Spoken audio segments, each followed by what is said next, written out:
നഗരജീവിതത്തിനും ഗ്രാമീണ ശാന്തതയ്ക്കുമിടയിൽ പാലമായി മാറാനിരിക്കുന്ന Kadamakudy water metro terminal നഗരവാസികളും പ്രാന്തപ്രദേശങ്ങളിലുള്ള ജനങ്ങളും ഒരേപോലെ ഏറെ പ്രതീക്ഷയോടെ കാത്തിരിക്കുന്ന ഒരു പ്രധാന പദ്ധതിയാണ്. കൊച്ചി വാട്ടർ മെട്രോ ലിമിറ്റഡിന്റെ അറിയിപ്പ് പ്രകാരം 2026 ഏപ്രിൽ മാസത്തോടെ ഈ ടെർമിനൽ പ്രവർത്തനം ആരംഭിക്കുമെന്നായിരുന്നു പ്രതീക്ഷ. എന്നാൽ തെരഞ്ഞെടുപ്പ് പെരുമാറ്റച്ചട്ടം നിലവിൽ വന്നതോടെ തുടർ നടപടികൾക്ക് ചെറിയൊരു വൈകൽ നേരിട്ടിരിക്കുകയാണ്. ജനുവരി മാസത്തിൽ തന്നെ മാർച്ച് അല്ലെങ്കിൽ ഏപ്രിൽ മാസത്തോടെ ടെർമിനൽ കമ്മീഷൻ ചെയ്യുമെന്ന് അധികൃതർ വ്യക്തമാക്കിയിരുന്നു. എങ്കിലും ഇപ്പോഴത്തെ സാഹചര്യത്തിൽ തെരഞ്ഞെടുപ്പ് കഴിഞ്ഞതിനു ശേഷം മാത്രമേ ഉദ്ഘാടനം നടക്കുകയുള്ളൂവെന്ന് കരുതപ്പെടുന്നു. നിർമ്മാണ പ്രവർത്തനങ്ങൾ അവസാന ഘട്ടത്തിലേക്ക് കടന്നിരിക്കുകയാണ്. കടമക്കുടിയിലെ സിവിൽ ജോലികൾ എല്ലാം പൂർത്തിയായി കഴിഞ്ഞു. ഇനി ബാക്കിയുള്ളത് ഫിനിഷിംഗ് ടച്ചുകളും യാത്രക്കാർക്ക് സുരക്ഷിതമായി കയറിയിറങ്ങാൻ സഹായിക്കുന്ന ഫ്ലോട്ടിംഗ് പോണ്ടൂണുകളുടെ സ്ഥാപിക്കലുമാണ്. ഇതെല്ലാം പൂർത്തിയാകുന്നതോടെ ടെർമിനൽ പൂർണ്ണമായി സജ്ജമാകും. കടമക്കുടി ടെർമിനൽ ദ്വീപുകളിലേക്കുള്ള ഒരു പ്രധാന പ്രവേശന കവാടമായി മാറും. പ്രധാനമായും മെയിൻലാൻഡിലുള്ള ഹൈക്കോടതി ടെർമിനലുമായി ഇത് ബന്ധപ്പെടും.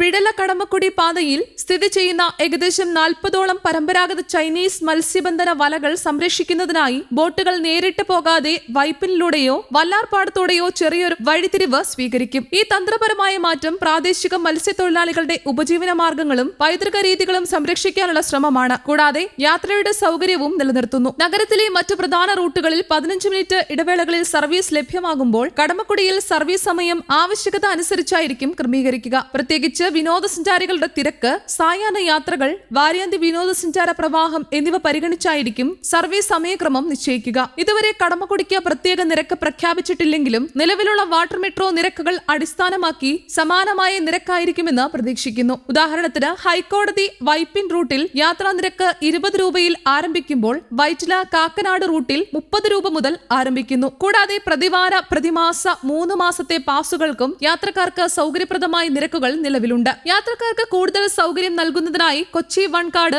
ഇതിനകം വാട്ടർ മെട്രോയിലും റെയിൽ മെട്രോയിലും ഉപയോഗിക്കാനാകുന്ന സംവിധാനമാണ്. കടമക്കുടി ടെർമിനലും ഈ സംയോജിത സംവിധാനം ലഭ്യമാകുമെന്നാണ് പ്രതീക്ഷ. എയർ കണ്ടീഷൻ ചെയ്ത കാത്തിരിപ്പ് ലോഞ്ചുകളും ഓട്ടോമാറ്റിക് ഫെയർ കളക്ഷൻ ഗേറ്റുകളും ഇവിടെ സജ്ജീകരിക്കും. ഇതിലൂടെ യാത്രക്കാർക്ക് റോഡ്, റെയിൽ, ജലഗതാഗതം എന്നിവ തമ്മിൽ എളുപ്പത്തിൽ മാറിക്കയറാൻ കഴിയും. ശാന്തമായ ഗ്രാമീണ ജീവിതം, വിശാലമായ കായൽ പ്രദേശങ്ങൾ, മനോഹരമായ സൂര്യാസ്തമയ കാഴ്ചകൾ എന്നിവ കൊണ്ട് പ്രശസ്തമായ കടമക്കുടി പുതിയ ടെർമിനൽ വരുന്നതോടെ കൂടുതൽ സജീവമായ വിനോദസഞ്ചാര കേന്ദ്രമായി മാറും. ഇടുങ്ങിയ റോഡുകളെയും പരിമിതമായ പാർക്കിംഗ് സൗകര്യങ്ങളെയും ആശ്രയിക്കാതെ ആഭ്യന്തരവും വിദേശവുമായ സഞ്ചാരികൾക്ക് ഈ ദ്വീപുകളിലേക്ക് എളുപ്പത്തിൽ എത്തിച്ചേരാൻ കഴിയും. ഇത് പ്രാദേശിക സമ്പദ് വ്യവസ്ഥയ്ക്കും വലിയൊരു പ്രചോദനമാകും. ഹോം സ്റ്റേകൾ, സീ ഫുഡ് റെസ്റ്റോറന്റുകൾ, ചെറുകിട വ്യാപാര സ്ഥാപനങ്ങൾ എന്നിവയ്ക്ക് കൂടുതൽ ഉപഭോക്താക്കളെ ആകർഷിക്കാൻ ഈ ടെർമിനൽ സഹായകരമാകും. കൂടാതെ ഇപ്പോൾ ബസ്സുകളെയും ഓട്ടോകളെയും ആശ്രയിക്കുന്ന നാട്ടുകാരുടെ ദൈനംദിന യാത്രകളും കൂടുതൽ ലളിതമാകും. കാലക്രമേണ ഈ പദ്ധതിയുടെ സ്വാധീനത്തിൽ കടമക്കുടി പ്രദേശത്തെ റിയൽ എസ്റ്റേറ്റ് മേഖലയിൽ വലിയ വളർച്ചയുണ്ടാകുമെന്നതും വിദഗ്ധർ വിലയിരുത്തുന്നു. 2023 ഏപ്രിലിൽ ആരംഭിച്ച കൊച്ചി വാട്ടർ മെട്രോ